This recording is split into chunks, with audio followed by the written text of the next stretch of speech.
আসসালামু আলাইকুম everyone, welcome back to Sonia's family blog. আশা করছি যে যেখানে আছেন সবাই অনেক অনেক ভালো আছেন। আলহামদুলিল্লাহ, আমরাও সবাই ভালো আছি। সবাইকে জানাচ্ছি ঈদের অনেক অনেক শুভেচ্ছা। ঈদ মোবারক। এখন হয়তোবা অনেক আপুরাই বলবেন, আপু এখন কেন ঈদের শুভেচ্ছা জানাচ্ছেন? ঈদ তো শেষ হয়ে গিয়েছে, অনেক দিন হলো। যেহেতু আমার ঈদের ব্লগ, তাই আপনাদেরকে তো ঈদের শুভেচ্ছা জানাতেই পারি, তাই না? ঈদের ছুটিতে অনেক আপু ভাইয়ারাই গিয়েছে গ্রামের বাড়িতে তাদের পরিবার পরিজনদের সাথে ঈদ করতে।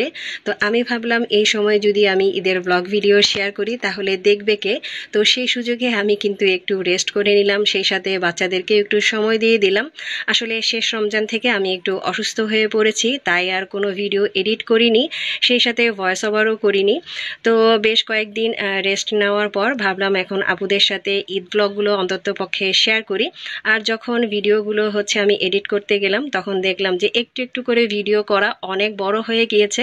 তো সেটাকে আমি দুই অংশে বিভক্ত করে দিলাম। আর বড় ভিডিও আসলে দেখতে ভালো লাগে না, তাই আজকে আপনাদের সাথে শেয়ার করব শেষ রমজানের শেষ ইফতার আমি কাদের সাথে করেছি, সেই সাথে চাঁদ রাতের যে আমার ব্যস্ততা, কি কি আয়োজন করে রেখেছিলাম ঈদের দিনে, সেটাই আজকে আপনাদের সাথে শেয়ার করব। আশা করছি পুরো ভিডিওটা জুড়ে থাকবেন, আপনাদের কাছে বেশ ভালো লাগবে। আপনাদের সাথে তো অনেক কথাই বলে ফেললাম, আর সেই সাথে কিন্তু ভিডিওতে আমি অনেক কাজও করে ফেলেছি। শেষ রমজানের সকাল থেকেই আমি কাজগুলো শুরু করেছি, আর টুকিটাকি কিছু কাজ সেগুলো আগে থেকে করে রেখেছিলাম যেন রাতের বেলা আমার এই কাজগুলো করতে খুব একটা বেশি অসুবিধা না হয়, যদিও শরীরটা অনেক বেশি খারাপ লাগছিল। তো সকালে ঘুম থেকে উঠেই দুধগুলো হচ্ছে বের করে রেখে দিয়েছিলাম, আর দুধ জাল করে একদম ঘন করে নিয়েছি। সেখানে প্রায় 2.5 লিটারের মতো দুধ রয়েছে। অনেক বেশি দুধ অ্যারেঞ্জ করতে পারিনি, কারণ দুধের অনেক বেশি সংকট হয়ে পড়েছিল, কোথাও তেমন দুধ পাচ্ছিলাম না। আর দুধ আগে থেকে খুব ভালোভাবে জাল করে একদম ঘন করে রেখে দিলে না যে কোনো ডেজার্ট তৈরি করতে খুব সুবিধা হয়, সেজন্য দুধগুলোকে খুব ভালোভাবে ঘন করে নিয়েছি। আর এদিকে হচ্ছে আপনাদের ভাইয়া মুরগি আর গরুর মাংস নিয়ে এসেছে, এগুলোকেও প্রসেস করে রেখে দিলাম। আর মুরগিগুলোকে রেখে দিয়েছি, আপা এসে হচ্ছে কেটে দিবে। আমার বাসায় যে আপা রয়েছে উনি খুব সুন্দর মুরগি কাটতে পারে, তো দুইটা হচ্ছে রোস্ট করব আর একটা হচ্ছে নর্মালি রেখে দিব, ওটাও কেটে রেখে দিব। তো দুপুরে সেই কাজগুলো সব শেষ করে তারপরে হচ্ছে নামাজ কালাম পড়ে, তো আপনাদের ভাইয়া যে পর্দা নিয়ে এসেছিল সেগুলো তো আপনাদের সাথে শেয়ার করেছি। তো সেই পর্দাগুলো এখন হচ্ছে সব জানালার মধ্যে লাগিয়ে দিবে, সেই কাজগুলো এই শুরু করে দিয়েছি। আসলে দেখা যায় যে একটু রেস্ট করলেই না শরীরটা একদম ক্লান্ত হয়ে যাচ্ছিল, তো ভাবলাম সব কাজগুলো আগে থেকে গুছিয়ে রাখি। আর ইফতারির পরে দেখা যায় যে কাজ করতে একদমই মন চায় না, শরীর আরো বেশি ছেড়ে দেয়, তাই ইফতারের আগে যতটুকু সম্ভব কাজ করে নেওয়া যায়। তো ম্যাক্সিমাম কাজের ক্ষেত্রেই কিন্তু আপনাদের ভাইয়া হেল্প করে, বিশেষ করে এই ধরনের কাজগুলো আপনাদের ভাইয়াই করে থাকে। তো পর্দাগুলো তো সেদিন আর আপনাদের সাথে খুলে শেয়ার করতে পারিনি, তো এখন হচ্ছে খুলে আপনাদেরকে দেখাচ্ছি। এটা হচ্ছে হালকা একটু টিয়া টিয়া কালার, লাইটে আসলে অতটা ভালো বোঝা যাচ্ছে না, তবে পর্দাগুলো লাগানোর পরে ঘর একদম আলোকিত হয়ে যাচ্ছিল, দেখে ভীষণ ভালো লাগছিল। আমার আগের যে পর্দাগুলো ছিল সেগুলো সুতির ছিল আর বেশ ভারী ছিল এবং মোটা ছিল। তো পর্দা এরকম হুক সিস্টেম ছিল না, এক ধরনের ফিতা সিস্টেম ছিল। পর্দার বয়স প্রায় 12 বছরের মতো হয়ে গিয়েছিল, আর ফিতার যে সিস্টেমটা ছিল সেটা প্রায় ছিঁড়ে ছিঁড়ে গিয়েছিল। তো অনেক দিন থেকেই ভাবছি যে পর্দা চেঞ্জ করব। তো আমি ঠিক যেরকম পর্দা চাচ্ছিলাম সেরকম পর্দা আসলে খুঁজে পাচ্ছিলাম না। ফাইনালি হচ্ছে পর্দা পেয়ে গিয়েছি। এটার 3টা কালার ছিল, তো পরবর্তীতে এই কালারটাই হচ্ছে আমরা পছন্দ করেছি সবাই মিলে, কারণ এই কালারটা দেওয়ার পরে ঘরে বেশ আলো দেখা যাচ্ছিল। আর আগের পর্দাগুলো যেহেতু অনেক বেশি হচ্ছে গাঢ় রঙের ছিল, তো ঘর একদম অন্ধকার অন্ধকার লাগতো। আর যেহেতু আমার নিচতলা বাসা, তো সবসময় তো আসলে সেভাবে আলো পাওয়া যায় না, তো পর্দা দিয়ে রাখলে দেখা যায় যে ঘর একদম অন্ধকার হয়ে যায়। তো আপনাদের ভাইয়া হচ্ছে পর্দাগুলো লাগিয়ে দিয়েছে, আর প্রথম যে পর্দা লাগিয়েছিল তখন কিন্তু ভুলভাল হয়েছিল, তো পরবর্তীতে অবশ্য ঠিকঠাক করে ফেলেছি যেহেতু এলোমেলো হয়ে গিয়েছিল। তো আমরা কিন্তু সবাই মিলে পর্দা লাগিয়েছি, দেখতে পেয়েছেন সোয়াদ ছিল, তারপরে হচ্ছে ব্যাক ক্যামেরায় কিন্তু আমার মেয়েও ছিল, আবার আমি তো ছিলামই ভিডিও করার জন্য। তো পর্দা লাগানো হয়ে গিয়েছে সব ঘরে, এখন হচ্ছে আমি এই সুযোগে বিছানাগুলো করে নিচ্ছি। আর এই কাজগুলো সব আমি ঈদের আগের দিন করে নিয়েছি। আর নতুন বিছানার চাদর বিছানোর পরেও আমি কিন্তু উপর দিয়ে একটা পুরাতন বিছানার চাদর বিছিয়ে দিই, যেহেতু মেয়ে মেহেদি পরে, আর দেখা যায় যে বিছানার মধ্যে মেহেদির কালার লেগে গেলে একদম উঠবে না। তো সেই জন্য হচ্ছে উপর দিয়ে একটা নর্মাল বিছানা চাদর বিছিয়ে দিই, আর ঈদের দিন সেটাকে তুলে ফেলে এভাবে রেখে দিই। তো পর্দা লাগানোর পরে বেডরুমটা কেমন লাগছে অবশ্যই কিন্তু কমেন্ট করে জানাবেন। সোহানার বেডরুমটা গুছিয়ে রেখে তারপরে চলে এসেছিলাম আমাদের বেডরুমটা গোছাতে। তো আমি কিন্তু অফ ক্যামেরায় চাদরটা বিছিয়ে নিয়েছি, যদিও কিংবা পর্দার সাথে চাদরটা একদমই ম্যাচিং হয়নি। আমি যেহেতু এবার কোনো শপিং করিনি, সেজন্য আর ম্যাচিং করে আসলে চাদরও কিনিনি, যেটা ছিল সেটাই বিছিয়ে দিয়েছি। তো আপনাদের ভাইয়া হচ্ছে পর্দা লাগিয়ে দিয়ে চলে গিয়েছিল ইফতারি আনার জন্য, আর আমি ইফতারিগুলো এইদিকে গুছিয়ে নিচ্ছি। গরম গরম ইফতারি নিয়ে এসেছে, সেজন্য সব বের করে নিচ্ছি। আর ভিতরে থাকলে দেখা যাবে যে ভাপে একদম মচমচা যে পেঁয়াজগুলো চপগুলো আছে সেগুলো একদম তেনিয়ে যাবে, সেজন্য সবগুলো বের করে নিচ্ছি বাটিতে বাটিতে। আর শেষ রমজানের দিকে আমি একটু অসুস্থ হয়ে পড়ায় আপনাদের ভাইয়া আগেই বলেছিল যে আমি যেন বাসায় ইফতারের কোনো আয়োজন না করি। আপনাদের ভাইয়াই সব কিছু বাহির থেকে নিয়ে এসেছিল, আর সেদিন আমি বড় ভাই আর ছোট ভাইয়ের সাথে ইফতারি করেছিলাম। এই প্রথম বড় ভাইয়ের সাথে ইফতারি করেছিলাম, আর সেই দিনটা ছিল আমার কাছে বিশেষ একটা দিন।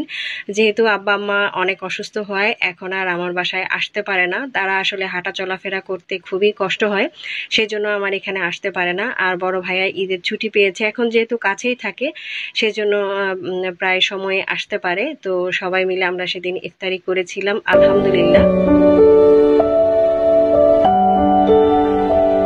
শেষ রমজানের শেষ ইফতার আমার কাছে বিশেষ একটা দিন মনে হয়েছিল, তাই ভাবলাম একটু ক্যামেরাবন্দি করে রাখি।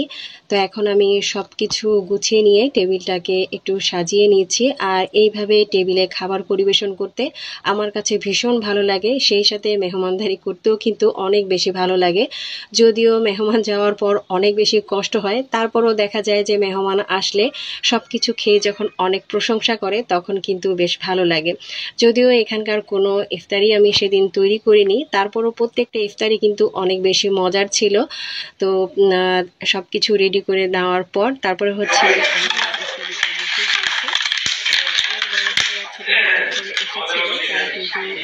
আমাদের যে মেডিসিনের শপ রয়েছে সেখান থেকে এসেছিল, তো তারা আসার সময় তাদেরকে একজন ইফতারি দিয়েছিল, তো সেটাও একটু আপনাদের সাথে শেয়ার করলাম।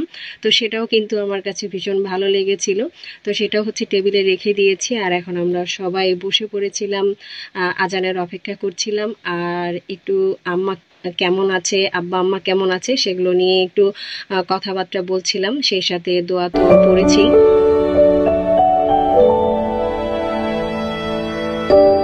এতক্ষণ পর্যন্ত যারা আমার ভিডিওটা দেখেছেন কিন্তু লাইক দিতে ভুলে গিয়েছেন, তারা প্লিজ ভিডিওতে একটা লাইক দিয়ে দিবেন।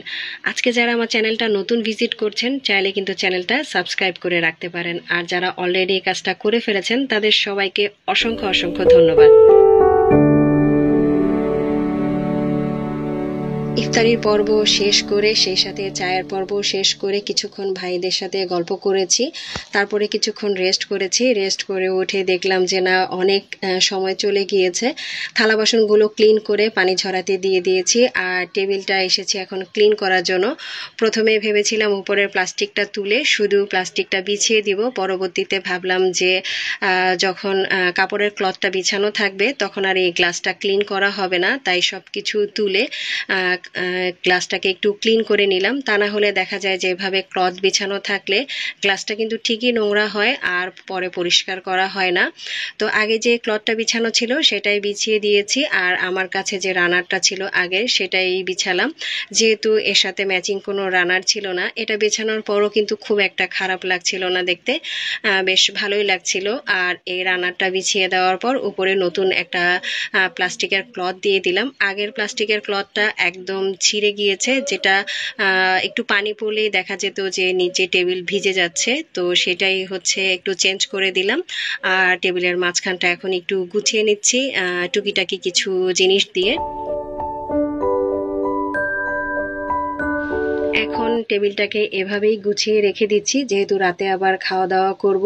আর ঈদের দিন সকালবেলা টেবিলটাকে আরেকটু ক্লিন করে তারপরে হচ্ছে যখন খাবারগুলো সাজাবো তখন অন্যান্য জিনিসগুলো রেখে দিব। তো এভাবে করেই হচ্ছে আমার ডাইনিং এরিয়াটাকে আমি ক্লিন করে রাতে সামান্য পরিমাণে একটু প্রস্তুত করে রেখে দিলাম ঈদের দিন সকালবেলার জন্য। আর ঈদের দিন সকালবেলা টেবিলটাকে কিভাবে সাজিয়েছি সেটা নেক্সট ভিডিওতে আপনাদের সাথে শেয়ার করব।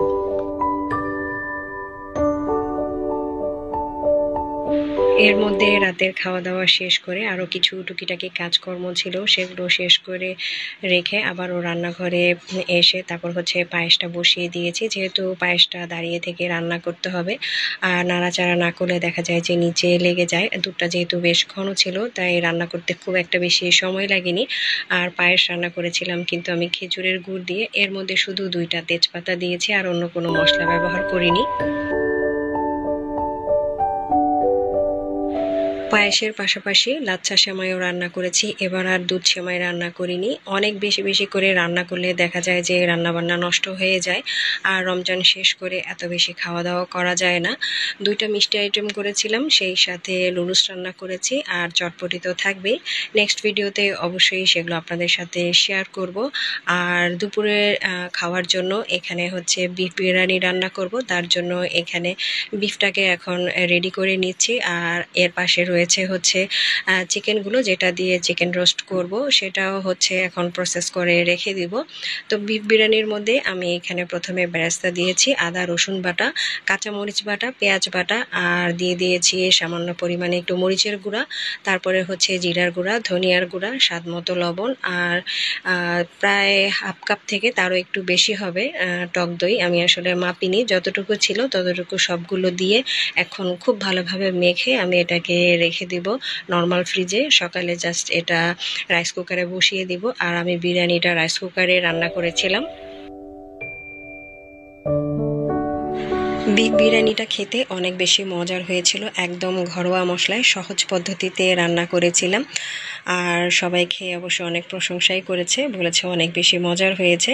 তো এইভাবে মেরিনেট করে রেখে দিয়েছিলাম সারা রাতের জন্য নর্মাল ফ্রিজে। সকালে উঠে জাস্ট রাইস কুকারে বসিয়ে দিয়েছি। আর আমি বিরিয়ানিটা রাইস কুকারেই রান্না করেছিলাম। বিরিয়ানির সাথে ছিল চিকেন রোস্ট, তো চিকেনটাকেও হচ্ছে এখন আমি মেরিনেট করে রেখে দিব। এর মধ্যে তেমন কোনো কিছুই দিইনি, শুধু মরিচের গুঁড়া আর লবণ দিয়ে দিয়েছি। আপনারা যখন রান্না করবেন তখনও কিন্তু এভাবে দিয়েও চটজলদি রান্না করে নিতে পারেন। যেহেতু আমি সব ঈদের দিনই রান্না বান্না করব, সেই জন্য এগুলোকে এভাবে মেরিনেট করে নর্মাল ফ্রিজে রেখে দিয়েছি। খুব একটা বেশি সময় লাগেনি রান্না বান্না করতে। সব কাজ শেষ করে এসে দেখি আমার মেয়েটা খুব সুন্দরভাবে মেহেদি পরেছে, তো সেটাও একটু আপনাদের সাথে শেয়ার করলাম। এখন আর ওকে মেহেদি পরিয়ে দিতে হয় না, বরঞ্চ ওই আমাকে মেহেদি পরিয়ে দেয়। তো এই ছিল আমার আজকের আয়োজন। আশা করছি আপনাদের কাছে ভালো লেগেছে। ভালো লাগলে একটা লাইক দিয়ে দিবেন আর কমেন্ট করে জানাবেন। আজ এ পর্যন্তই, সবাই ভালো থাকবেন। আল্লাহ হাফেজ।